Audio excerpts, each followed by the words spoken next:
నమస్తే. నేను మీ మధు. వైఎస్ఆర్ తీరు రోజు రోజుకు ఒక విధంగానే మారిపోతుందని చెప్పొచ్చు. ఎందుకంటే క్రెడిట్ కోసమో, లేకపోతే ప్రజలు మార్కులు కొట్టడానికో, లేదంటే నెక్స్ట్ ఎలక్షన్స్ కి తామే ముందుండడానికో తెలియదు. ఉన్నది లేనట్టుగా, లేనిది ఉన్నట్టుగా కల్పించి చెప్పడం వాళ్ళకి అలవాటైపోతుంది.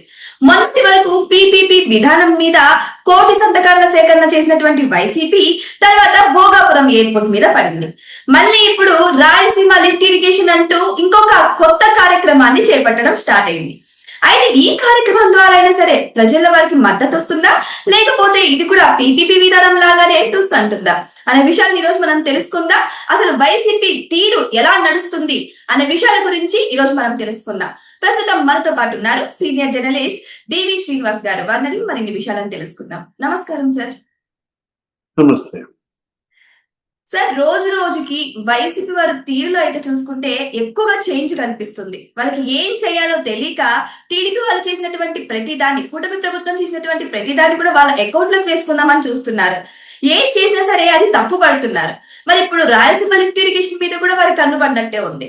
సో దీని గురించి రకరకాలుగా ప్రచారం చేస్తున్నారు వాళ్ళు, చాకు దొరికింది అన్నట్టు. మరి దీన్ని ఎలా తీసుకోవాలంటారు? మీరే ఎప్పుడే చెప్పారు ఏంటి, మెడికల్ కాలేజీల ప్రైవేటీకరణ అది తుస్ అంది, లేదు ఈ భోగాపురం ఎయిర్పోర్ట్ ఇది తుస్ అంది.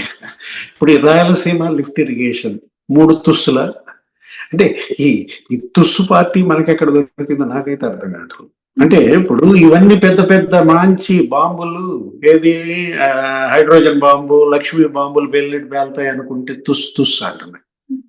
ఎందుకంటే అతను తీసుకునే సబ్జెక్ట్ లో ఏదన్నా ఒక బలం ఉంటే ఆ బలమైనటువంటి ఆ అంశాన్ని ఆధారంగా తీసుకుని ప్రజల్లోకి వెళ్ళి ప్రజల్ని అక్కడ మరి అపోహలు సృష్టించటమా, లేదు నిజాన్ని తెలియజెప్పటమా, ప్రజాదరణ పొందాలి. ఒక్కటి మైలేజ్ రాలేదంటే ఇన్ని అంశాలు ఇతను టేకప్ చేసిన ఒక 4-5 ఆందోళనలు కూడా అప్పట్లో చేశాడు. ఏది ఫీజు పోరు అన్నాడు, అది కాస్త అసలు ఫీజు రీయింబర్స్మెంట్ బాకీలు ఇతనే పెట్టాడు. లేదు రైతు దీక్ష అన్నాడు, ఆ జీవోలన్నీ జారీ చేసింది అతనే. ఏది మిర్చి రైతుకి 12,000 ఇవ్వాల్సింది 6,000 ఇవ్వమని అతను ఆ రోజు. అంటే ప్రతిదీ బూమ్రాంగ్ అయింది. అసలు ఈ పార్టీకే బూమ్రాంగ్ పార్టీ అని పెట్టుకుంటే పోలా, ఇప్పుడు మిస్ ఫైర్ పార్టీ అని పేరు మార్చేసేయండి. ఇప్పుడు రాయలసీమ లిఫ్ట్ ఇరిగేషన్ రేవంత్ రెడ్డి ఏమన్నాడు తెలంగాణ అసెంబ్లీలో, అక్కడేదో కేసీఆర్ ప్రెస్ మీట్ పెట్టి చంద్రబాబుని మళ్ళా బూచిగా చూపించి ఆయన పార్టీ బతికించుకోవడానికి ఆయన ఏదో మాట్లాడితే ఇతను ఉలిక్కిపడి రేవంత్ రెడ్డి నేనే చంద్రబాబుకి చెప్పి రాయలసీమ లిఫ్ట్ ఆపేశాను అని అసెంబ్లీలో చెప్పాడు.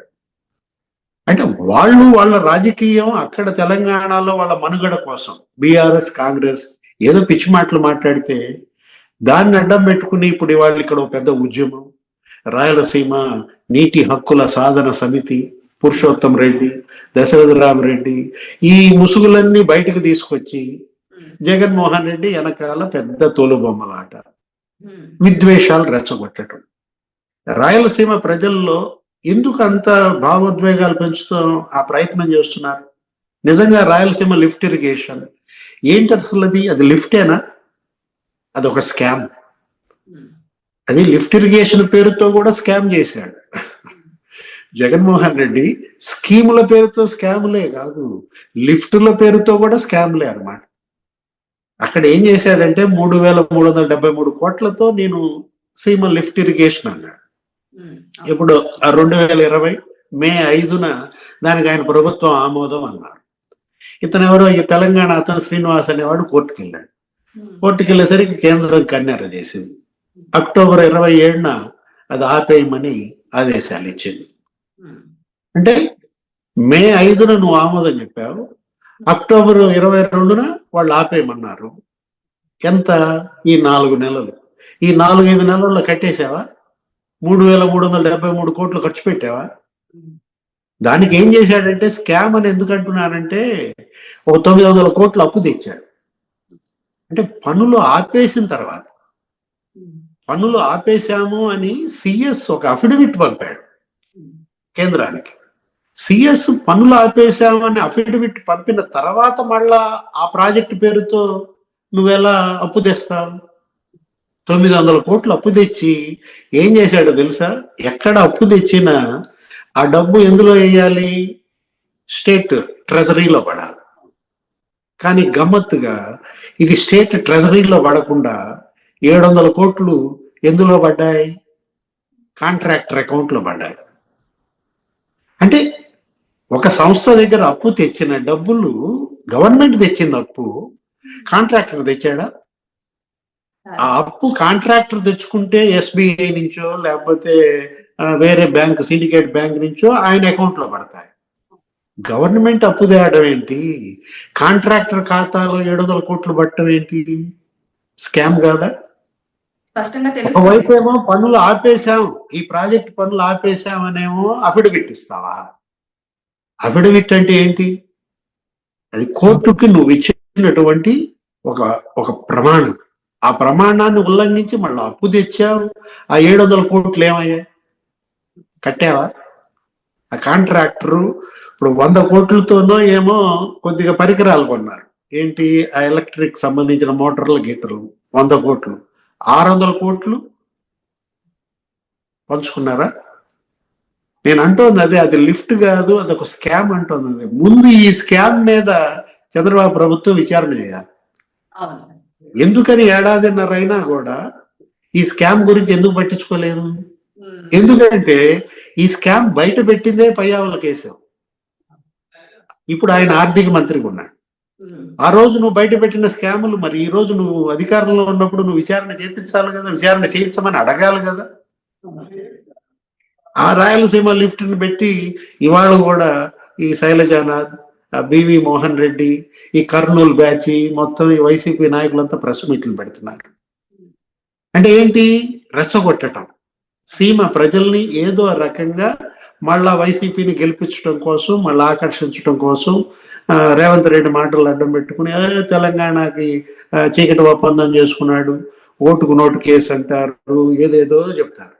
కానీ సార్ వైసీపీ వాళ్ళు కొన్ని క్వశ్చన్స్ రైజ్ చేస్తున్నారు. ఏంటంటే వీళ్ళిద్దరి గురు శిష్యుల బంధము, శిష్యుల కోసము చంద్రబాబు కావాలని లిఫ్ట్ ఇరిగేషన్ ని అసలు పట్టించుకోలేదని చెప్పేసి కొన్ని చెప్తున్నారు. మరి ఇదేంతవరకు అంత ధైర్యం ఉంది కాబట్టే అంత నిండు సభలో రేవంత్ రెడ్డి ఆ ప్రసంగం చేయగలిగాడు. లేకపోతే ఈ లైన్ ఎందుకు తీసుకొస్తారు రేవంత్ రెడ్డి? వాళ్ళిద్దరి మధ్య అంత చనువు ఉంది, అది నిజమైంది కాబట్టి వాళ్ళు అక్కడ ప్రస్తావించారని చెప్పేసి అంటున్నారు వైసీపీ వాళ్ళు. మరి ఇందులో నిజం ఎంత ఉందంటారు? నిజంగానే గురు శిష్యుల బంధం కోసం ఇన్నాళ్ళు నెగ్లెక్ట్ చేశారంటారు చంద్రబాబు నాయుడు? మంచి పాయింట్ ఎత్తావు.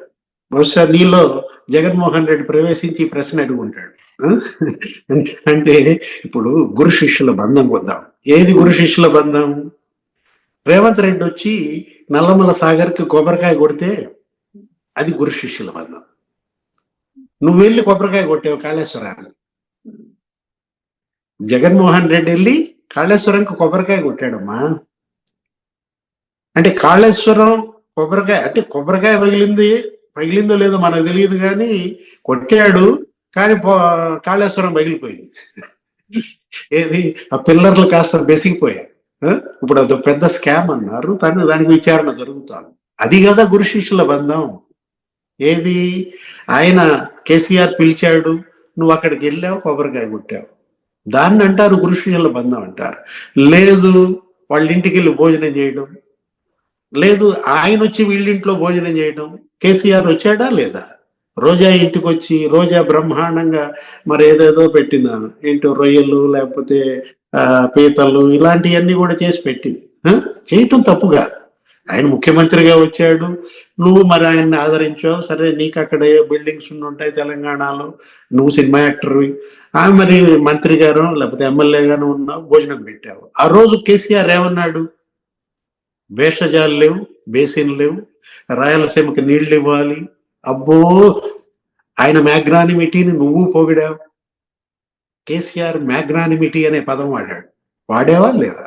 అసెంబ్లీలో జగన్మోహన్ రెడ్డి కేసీఆర్ ను పొగుడుతాడు. ఆయన ఉదారంగా మరి ఆయన భూభాగంలో నీళ్లు నడుపుకోవటానికి అనుమతి ఇచ్చాడు. ఏం పొగిడాడు? గురు శిష్యులు అంటే వాళ్ళు, వీళ్ళు కాదు. గురు శిష్య బంధం అంటే ఇప్పుడు మనం సీమ గురించి మాట్లాడుకుంటున్నాం, అది ఇంకో సబ్జెక్ట్. సీమ ద్రోహి ఎవరు? ఇవాళ పురుషోత్తమ రెడ్డి లేకపోతే దశరథ రామరెడ్డి వాళ్ళ యొక్క ముసుగులు లేదు, ఈ శైలజానాథ్ మొత్తం రాయలసీమ అంతా ప్రెస్ మీట్లు పెట్టారు కదా. బివి మోహన్ రెడ్డి, జగన్మోహన్ రెడ్డి ఎంత ఖర్చు పెట్టాడు 5 ఏళ్లలో సీమ ప్రాజెక్టుల పైన? చంద్రబాబు ఎంత ఖర్చు పెట్టాడు? 2014-19 మధ్య చంద్రబాబు ఆయన ప్రభుత్వం 12,000 కోట్లు ఖర్చు పెట్టింది ఒక్క సీమ ప్రాజెక్టులపై. జగన్ 5 ఏళ్లలో 2,000 కోట్ల, అంటే 12,000 కోట్లు సీమ ప్రాజెక్టులపై ఖర్చు పెట్టినాడు సీమ ద్రోహ. 2,000 కోట్లే ఖర్చు పెట్టినాడు సీమ ఉద్ధార కూడా. సీమ ప్రజలు ఆలోచించారా? వాళ్ళంత తెలివి తక్కువ వాళ్ళ? ఇప్పుడు ఈ ఏడాదిన్నరలో సీమ ప్రాజెక్టులపై ఎంత ఖర్చు పెట్టారమ్మా? ఇప్పుడు ఈ నిమ్మల రామానాయుడు మంత్రి అయిన తర్వాత, ఇప్పుడు ఈ చంద్రబాబు 4.0లో ఈ 18 నెలల్లో సీమ ప్రాజెక్టుల పైన 6,000 కోట్లు ఖర్చు పెట్టారు. అంటే జగన్ 5 ఏళ్లలో ఖర్చు పెట్టిన దానికన్నా 3 రెట్లు ఎక్కువ ఖర్చు పెట్టారు. 1.5 ఇయర్లో, ఏడాదిన్నరలో. ఇంకా 3.5 ఏళ్ళు, ఇంకా 3.5 ఏళ్లలో ఇంకెంత ఖర్చు పెడతారు? అంటే ఎవరు సీమ ద్రోహి? 102 ప్రాజెక్టులు ప్రీ క్లోజర్ ఇచ్చి పారేశారు. ఆపేమన్నాడు జగన్మోహన్ రెడ్డి. రాయలసీమలో 102 ప్రాజెక్టులు ప్రీ క్లోజర్ చేస్తే ఆ రోజు ఈ పురుషోత్తం రెడ్డి ఎక్కడున్నాడు? ఆ రోజు ఈ దశరథ రామరెడ్డి ఎందుకని మరి ఇప్పుడు ఈ ప్రెస్ మీట్లు పెట్టలేదు?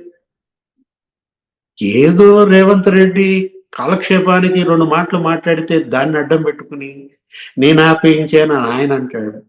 ఎవరు ఆయన ఎవరు ఆపేయించడానికి, ఈయనెవరు ఆపడానికి? కేంద్రం ఆపేయించింది. ఎప్పుడు ఆపేయించింది కేంద్రం?